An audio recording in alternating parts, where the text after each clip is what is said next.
Selamat siang teman-teman. Hari ini gua mau ke Gandara City, ada acara YouTube Funfest 2016.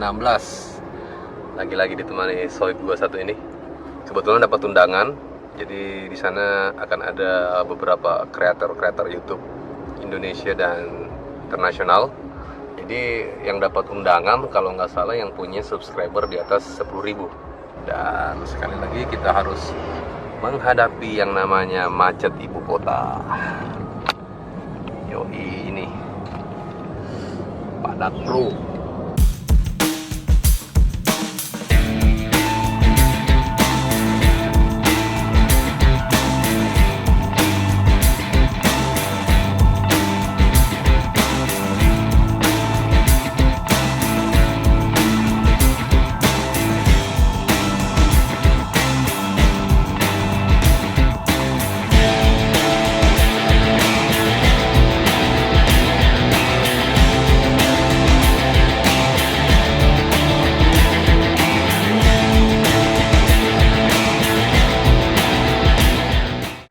Sekarang sudah di dalam acaranya dan sebentar lagi acaranya akan dimulai dan sudah banyak youtuber-youtuber yang hadir di sini.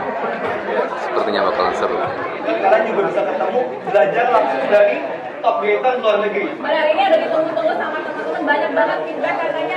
Mana sih kok nggak ada international creator? Kita bawa sekarang ya ini pas deh sama kalian. Iya, jadi intinya di creator camp ini kalian bakal mendengarkan dan pastinya kita pengen ajak kalian untuk partisipasi. Benar, partisipasi dengan cara kalian bisa langsung nanya ke mereka. Jadi kita bakal punya beberapa red talk, itu kayak mereka bakal presentasi dan mereka bakal menceritakan tentang beberapa topik mengenai di YouTube. Dan setelah itu kita punya panel session di mana bakal ada moderator juga dan kalian bisa langsung nanya ke mereka. The president and the son have both started YouTube channels now. If you went back 2 years ago, who would have thought that was possible, right? That a YouTuber is going to get the respect of the president. Right, so it's a pretty amazing transformation that's happening with the digital. I haven't seen so much of it yet. I've only seen your mall, which is already beautiful and it's really big, and I'm like really excited. I'm like, oh my gosh, everybody's so nice here, and I love YouTube so much. But I'm not sure how much they mentioned because I don't speak Indonesian. But yes, I am Janine Novella. I started my YouTube channel last year, and since then I have 170,000 subscribers. And yeah, so I'm still very young in the YouTube community, but I'm still I feel really blessed to be here. This is actually my most new video, which is my winter, and right now I'm loving Alicia Marie and Nikki tutorials. I love them so much, but yeah, it's the camera I own, Mark III, and I love the camera. That's all I need, you know. So the next question would be like, do I have like many people in my production? Like, do I have any camera assistant, something? Here's the picture of my production. Yeah. So the guy in the picture is Ruth. He's right there. He's my director of photography. Yeah, so we do crazy stuff in my production. Like this one too here. If you say close to this picture here, Ruth is holding the camera here, and he's using the balcony as a stabilization, and I was holding the light as a boom, and Ruth used his leg to support me. Yeah, crazy stunt.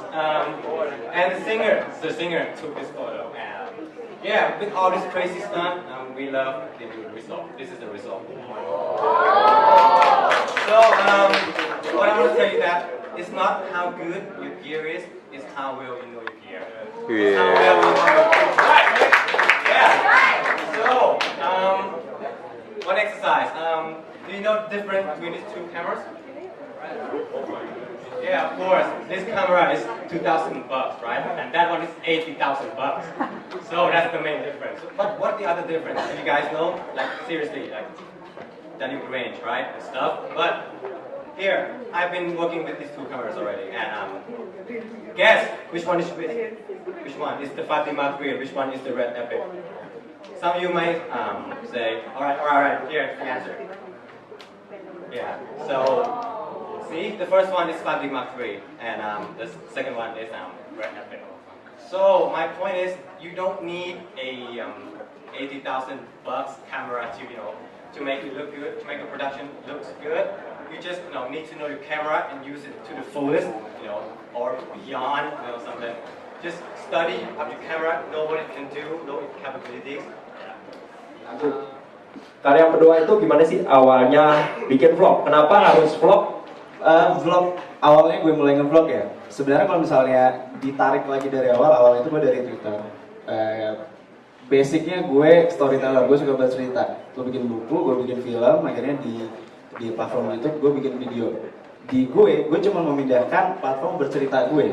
Dari awalnya gue bikin blogging, gue nulis di situ dan makin kesini zamannya makin audiovisual, akhirnya gue bikin video di situ sama gue bercerita di situ dan yang paling fit di model bercerita gue vlogging. I started vlogging, well, mainly because I started looking at other people and they were making lots of vlogs, so I thought, why not join the trend? But also, I wanted a way to archive my life in a way where I could look back and see all the things that I've done. Maybe when I'm like 60, dying in bed, I could watch what I did when I was 17. Yeah, that'd be awesome. Instead of just writings and diaries, I thought, I'm a filmmaker, why not just shoot the things that I do every day? So that's why I started vlogging. Kalau menurut gue, kita harus bisa nempatin diri kita sebagai penonton juga gitu. Jadi kalau misalnya gue nge-vlog akan lebih lama proses editingnya dibanding proses bikin vlognya. Karena begitu vlog gue jadi, gue bakal nonton sekali, gue kasih jeda lagi, gue nonton 2 kali. Kebanyakan kalau misalnya dari yang gue lihat, musuh utama YouTuber itu sebenarnya yang paling gue lihat yang paling gede apa ya? YouTuber yang baru mulai, baru punya subscriber sedikit, langsung delusional, menganggap semua penonton itu fansnya mereka dan senggak menarik apapun hidup gue, mereka bakal suka karena mereka fans gue. Menurut gue itu kesalahan nomor 1.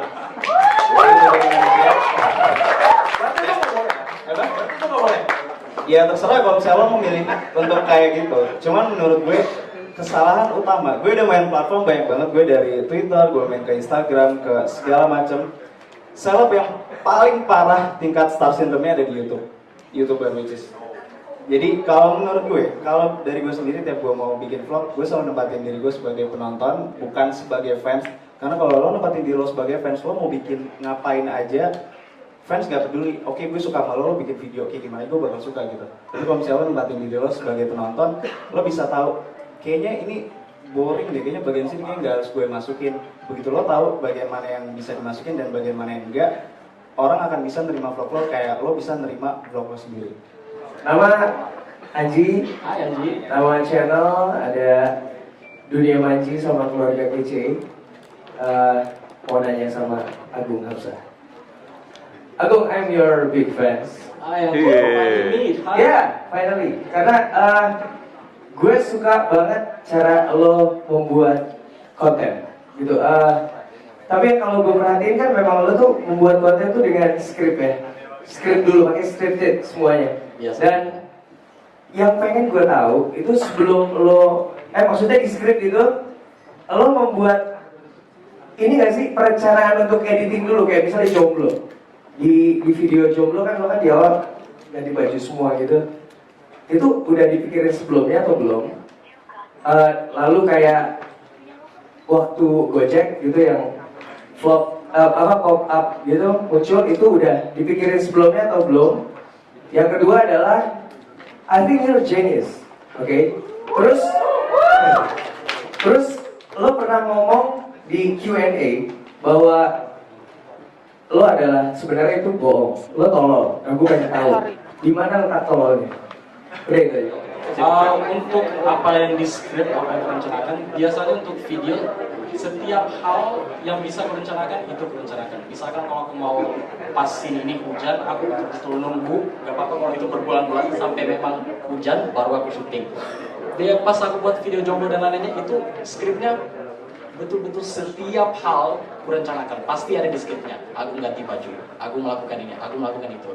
Tetapi kadang-kadang in real life kan it's not always according to plan. Kadang-kadang hal-hal terjadi seperti pas aku syuting Gojek, that's better than the script, yang lebih bagus daripada yang di naskah. Dan saat itu terjadi, yang telah aku shoot, semua skripnya bisa berubah.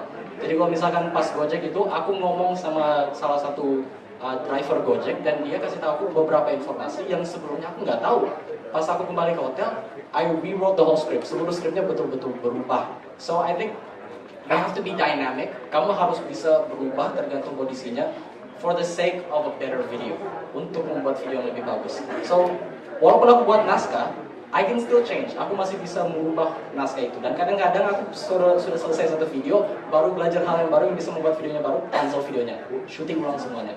Dan itu terjadi dalam banyak videoku. Dan tentang yang bodoh, matematika. Oke, sama. Bukan pas lagi ketemu Fatih Izzati ya? Boom. Itu bodoh. Sangat. Langsung bilang. Iya. Blank. Masalah vlogging itu lebih penting editing atau video? Itu aja sih. Makasih. Oke. Pertanyaan untuk dua. Masa udah tadi ya? Kasian Arif Muhammad. Gue expect bakal ditanya gue kubu mana loh padahal.